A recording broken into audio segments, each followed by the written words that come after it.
আল্লাহ তাআলা আগে থেকে পরিকল্পনা ছিল, আমি এমন একজন বন্ধু বানাবো, এমন একজন মানুষ আমি দুনিয়াতে প্রেরণ করব, যিনি হবে শ্রেষ্ঠ, যিনি হবে আমার মহব্বতের মানুষ, যিনি হবে আমার হাবিব, যিনি হবে আমার বন্ধু। সুবহানাল্লাহ। আল্লাহর হাবিব সাল্লাল্লাহু আলাইহি ওয়াসাল্লাম সর্বপ্রথম যখন দুনিয়াতে ভূমিষ্ঠ হন, আমাদের সমাজের কোন সন্তান যদি জন্মগ্রহণ করে দুনিয়াতে আসে, ভূমিষ্ঠ হওয়ার সাথে সাথে মা অনেক কষ্ট পায়, অনেক মুসিবতে পড়তে হয়, অনেক কান্নাকাটি করতে হয়। হযরত আমেনা বলেন, আমি সন্তান ভূমিষ্ঠ করতে ন্যূনতম কষ্ট অনুভব করি না।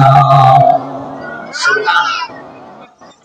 অন্যান্য সন্তানরা দুনিয়াতে আসলে অনেকগুলো ময়লা আবর্জনা থাকে, রক্ত থাকে, পানি থাকে, শরীরগুলোকে পরিপূর্ণভাবে ধৌত করতে হয়। এরপরে ধৌত করার পরে এই সন্তানকে বাবা মা আত্মীয় স্বজন করে নেয়। কিন্তু আল্লাহর হাবিব সাল্লাল্লাহু আলাইহি ওয়াসাল্লামকে দুনিয়ার পুরো পানি দিয়ে গোসল করাতে হয় নাই, পেটের মধ্যে আল্লাহ তাআলা কুদরতিভাবে গোসল করিয়ে দিয়েছেন। সুবহানাল্লাহ।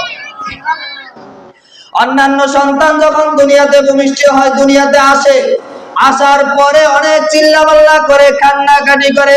আল্লাহর হাবিব সাল্লাল্লাহু আলাইহি ওয়াসাল্লাম যখন দুনিয়াতে এসেছেন, আসার সাথে সাথেই ডান কাতে সিজদায় পড়ে গিয়েছেন। সুবহানাল্লাহ।